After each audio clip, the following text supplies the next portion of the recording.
நிறைய பேருக்கு அந்த முடிச்சு கிடந்தது. இவன் கோமகன் கூட அவர் எங்கேயோ ஒரு இடத்துல ஒரு சாதாரண இசைக்கு குழு வச்சுக்கிட்டு ரொம்ப வாழ்க்கைக்கே சர்வைவலுக்கே கஷ்டப்படுற ஒருத்தர். அவர் இந்த படத்துல வந்தாரு. பார்த்தா அந்த குழு மொத்தமும் இந்த உலகத்தை சுத்திருச்சு. அது அமையுது. அப்படி ஒரு ஒரு ஒரு ஒரு லைஃப் ஒன்று ஒருத்தருக்கு கிடைக்கும். அது மாதிரி ஒன்று எனக்கு இந்த கேரக்டர் உயிரோட்டமாக அமைகிறதுக்கு இவர் கிடைச்சார். அதனால தான் எனக்கு இப்போ அவரை கண்டிப்பாக கூப்பிடணும்னு தோணுச்சு.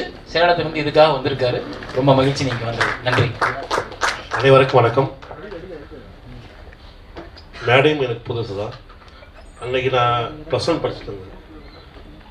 அப்போ விளம்பரத்தில் இது மாதிரி சின்ன வயசு சேர நடிக்கிறதுக்காக வாய்ப்புக்காக ஒரு பேப்பர் விளம்பரம் பார்த்துட்டு தான் நான் ஃபோட்டோ அனுப்பிச்சிருந்தேன். சும்மா யதார்த்தமாக அனுப்பிச்சிருந்தேன். அப்போ நான் அறிவொளி இயக்கத்தில் நடிச்சிட்டு இருந்தேன். ஒரு தெருவில் ஃபோட்டோ பார்த்துட்டு என்னை வர சொல்லி ஃபோன் பண்ணிட்டாங்க. லெட்டரும் வந்துடுச்சு. ஆனால் எங்கள் வீட்டில் அனுப்பலை.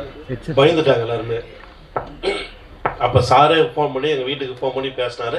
அப்போது நம்பிக்கை இல்லாமல் ஒரு அசிஸ்டன்ட் இங்கேருந்து சேலத்துலேருந்து வெங்கட்ரன் வீட்டுக்கே இது மாதிரி பயப்பட வேண்டாம், நீங்கள் தைரியமாக அனுப்பிச்சி விடுங்க, நாங்கள் பார்த்துக்குறோங்க அப்படின்னு சொல்லி தான் அனுப்பிச்சி விட்டாங்க. எனக்கு எல்லாமே புதுசாக இருந்தது. ஆனால் என் கூட அப்பாவா எல்லாவும் என்னை கூப்பிட்டு போயிட்டு பத்திரமா கூப்பிட்டு எங்கள் வீட்டுக்கு சேர்த்துனாரு. அப்போ அங்கே நான் எதுவுமே தெரியாமல் போனப்போ எல்லா இங்கே இருந்தவங்க என் கூட ஒர்க் பண்ணவங்க எல்லாருமே எனக்கு சின்ன சின்ன விஷயத்த கற்றுக் கொடுத்து இந்த மாதிரி தம்பி பண்ண சொல்லி அதிகாரம் முறை அடிச்சிருக்குங்க. எனக்கு அழ தெரியாது. திடீர்னு அழுவா எனக்கு அழ தெரியல. சார் திட்டியும் பார்த்துட்டாரு. இன்னைக்கு என்னடா பண்ணுவ, என்ன பண்ண நீ அழுவா அப்படின்னு சொல்லி கேட்டாரு. ஏன்னா நம்ம ஊர்ல எதுவும் அந்த மாதிரி பண்ணதில்லை. அப்ப சார் சரி உங்களுக்கு அடிச்சாவது அழுக வருமானா, அப்போ கூட எனக்கு அழுக வரல. அந்த கிளீசர் நிறைய போட்டு பார்த்து கூட எனக்கு அழுக வராம எப்படியோ கஷ்டப்பட்டு அந்த சீன் அடிக்கிறது மட்டும் காலையிலேருந்து மதியம் வரைக்கும் நான் ரொம்ப கஷ்டப்பட்டேன். அந்த சீன் மட்டும்தான். அதனால என்ன பேசணும்னு தெரியும். ரொம்ப நன்றி. நன்றி. அடுத்ததாக திரு உமாபதி அவர்கள்.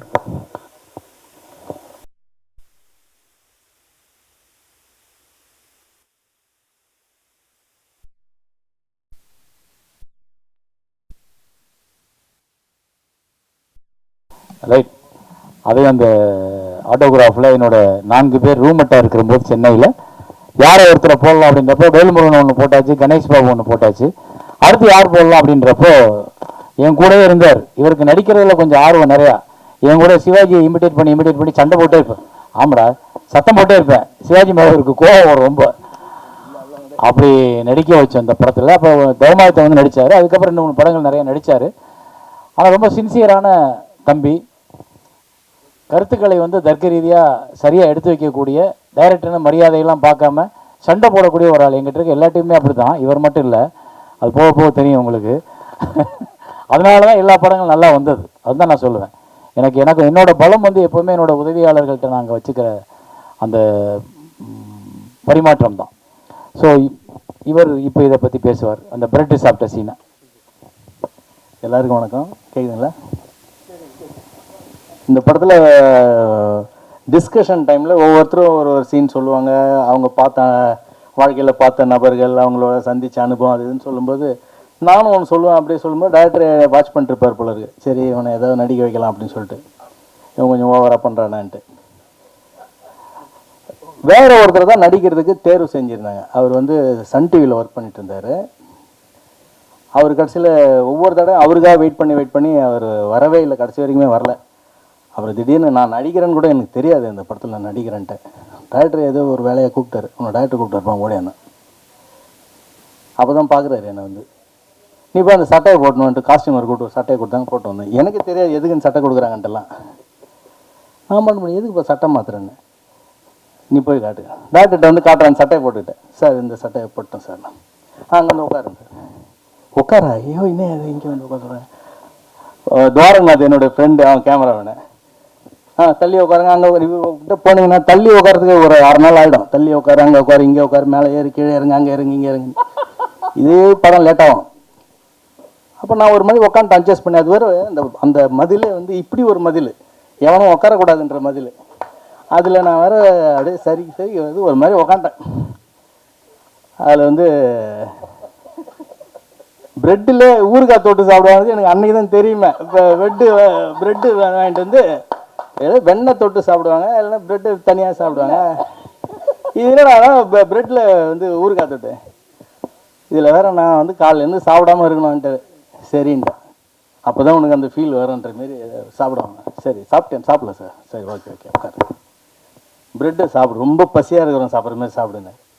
நான் சாப்பிட்டேன். எனக்கு இதெல்லாம் இவ்வளோ வருவானே எனக்கு தெரியாது. நம்ம நடிக்கிறோன்னு கூட எனக்கு பெருசாக இதாகலை. ஏன் அப்படி சொல்கிறான்னா, சில பேரை நடிக்க வைக்கிறது பொசிஷனில் கொடுத்து இங்கே நடிக்க, இங்கே நீ வா நீல இதான் பொசிஷன் சொல்கிறதுக்காக சில டைமில் எடுப்பார் இல்லையா, அந்த மாதிரி நினச்சிட்டேன். சீரியஸாகவே என்னை வச்சு எடுக்கிறாரு. அப்புறம் அந்த டைலாக்கை சொல்லிட்டேன், அது வேறங்க போடா அப்படின்ட்டு நானும் வந்துட்டேன். அதேமாதிரி ஒவ்வொரு டைமில் கூப்பிடுவார், நான் வருவேன். ஆனால் இது படத்தில் வந்த பிற்பாடு எனக்கு ரொம்ப ஒரு சந்தோஷமாயிடுச்சு. நம்ம முகத்தை நம்ம கண்ணாடியில் பார்ப்போம், ஆனால் படத்தில் பார்ப்போமா, பார்க்க மாட்டோம்ல. ஏன் படத்துலேயே வரும் அப்படின்ற மாதிரி ஆயிடுச்சு. டே வாடா சிவாஜின்னு இவர் என்னை வெறுப்பேற்றுறதுக்கு, என்னை மூட் அவுட் பண்ணுறதுக்கு, என்னை காயப்படுத்துறதுக்கு எல்லாமே அதை பயன்படுத்தி வைக்கிறார். அவர் எப்போல்லாம் டைம் இருக்குது அப்போலாம் வாடா சிவாஜின்னு வேறு. வேறு ஒரே டேக்கில் ஓகே பண்ணும், ஒன்றெல்லாம் வச்சு எவனும் எடுக்க மாட்டான், நான் தான் எடுக்கிறேன். அதனால் ஒழுங்காக டைலாக்லாம் கரெக்டாக சொல்லணும். என்ன இதுன்ட்டு நான் நடிப்பேன்.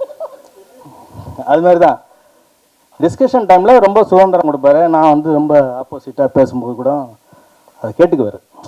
அவர் கேட்டுக்குவார். இல்லை அப்படி கிடையாது, ஆர்குமெண்ட் நிறையா பண்ணுவேன், அதுக்கெல்லாம் அலோவ் பண்ணுவார். இவர்கிட்ட அசிஸ்டன்ட் டைரக்டராக சேர்றது பெரிய ஒருத்தன் டைரக்டராகவே ஆகிடுவான். அந்த மாதிரி அவ்வளோ கஷ்டம் கொடுப்பாரு அசிஸ்டன்ட் டைரக்டருக்கு. இப்போ நல்லா இனிமேல் எல்லாரும் பேசுவாங்க, ஒரு படம் வெற்றி அடைஞ்ச உடனே டைரக்டரை பற்றி சொல்லும்போது, அவர் மாதிரி ஒரு டைரக்டர் கிடையாதுங்க அதான் சொல்லுவாங்க. அப்படிலாம் கிடையாது ஆச்சுங்களா. நம்ம அக்கீல் அங்கே எவ்வளோ நாள் இருந்தாரு தெரியுங்களா. வந்து இவர்கிட்ட அசிஸ்டன்ட் டைரக்டராக சேர்ந்தது ஒரு பெரிய இதுங்க. இந்த படத்தை பற்றி சொல்கிறத விட இது நல்லாயிருக்கும். நிறைய பேர் நின்றுட்டு இருப்பான் வேலை வாய்ப்பு அலுவலகத்தில் நிற்கிற மாதிரி. இது மீறி நம்ம எப்படி உள்ளே போகிறதுனா, அங்கே தாய்மானம் இருப்பாப்பில் வந்தோடனே மேலே இருக்கிற மீசையை கீழே கடிச்சிட்டே பார்ப்பான்.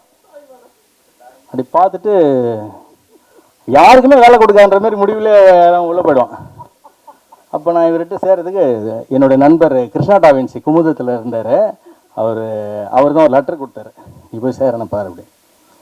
நான் போய் இது மாதிரி சொன்னேன், சார் கிருஷ்ணா டாவின்சி லெட்டர் கொடுத்தேன் அப்படின்னு நடந்து போயிட்டே இருக்கார். 2 பாயிண்ட்ல கையை விட்டு டேரக்டர் போயிட்டாரு. அவரை பார்த்தது எனக்கு பெரிய விஷயமா இருக்கு, நம்ப முடியல எனக்கு. இவர் பார்க்கணும், இவர் நம்ம பேசுகிறோம் அப்படின்ட்டுலாம். அப்புறம் மேலே வர சொன்னார். மேலே வந்தோடனே என்னை சேர்த்துக்கிற ஐடியாலே இல்லைன்ற மாதிரியே பேசுகிறார் 1/2 மணி நேரம். யாரையுமே சேர்த்துக்கிற ஐடியா இல்லை, நான் படமே எடுக்கலை. சினிமாவில் இருக்கிறவனே எல்லாம் வெளியூர் போகிறான், கிராமத்துக்கு போயிட்டு விவசாயம் ஆரம்பிக்கிறான்.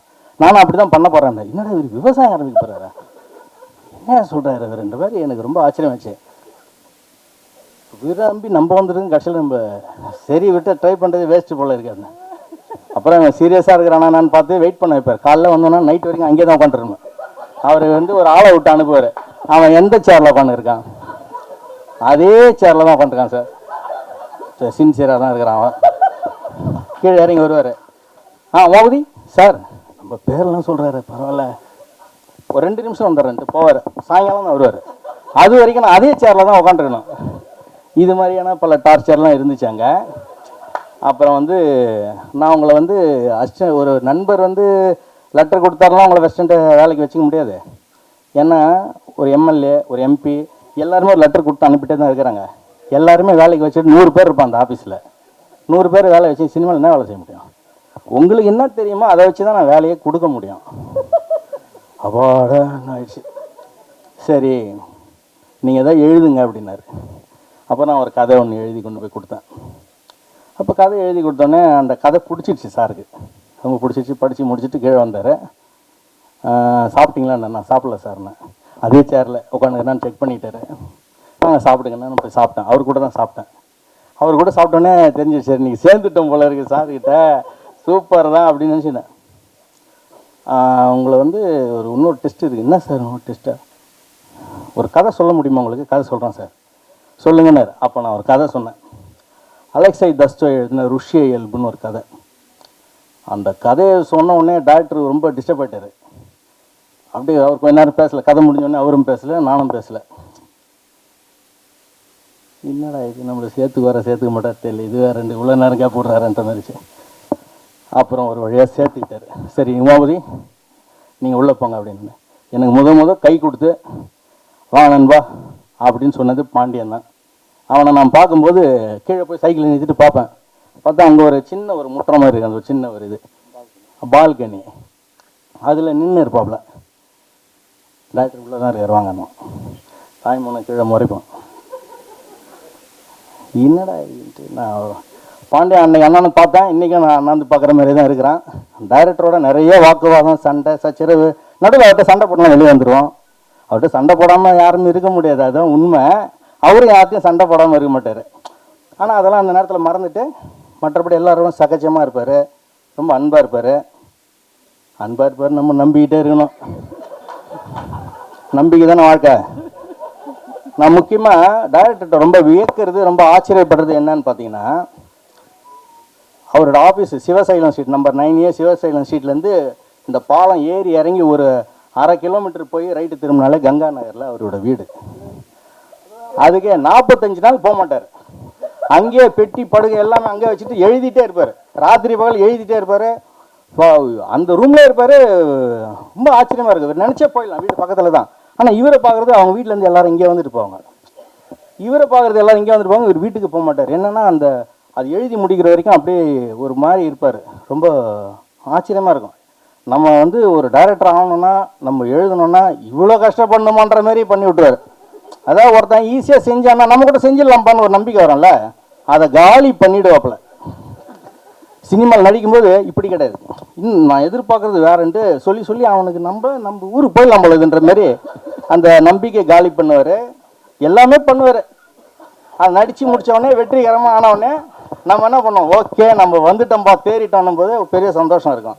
சார், நான் உங்களை பற்றி நிறையா தப்பாக சொல்ல, சந்தோஷத்தில் தான் எல்லாத்தையும் சொல்கிறேன். நீங்கள் அப்புறமா இது பண்ண போகிறீங்க, ஃபோனை போட்டு இதெல்லாம் பண்ணுவார் இவர். அதனால் சொல்கிறேன்.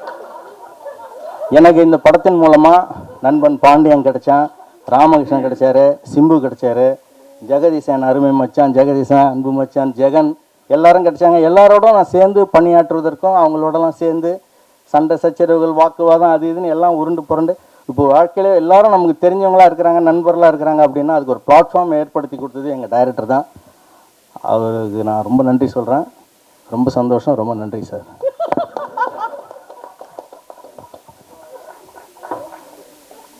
நன்றி. அடுத்ததாக திரு FX ராஜு அவர்கள்.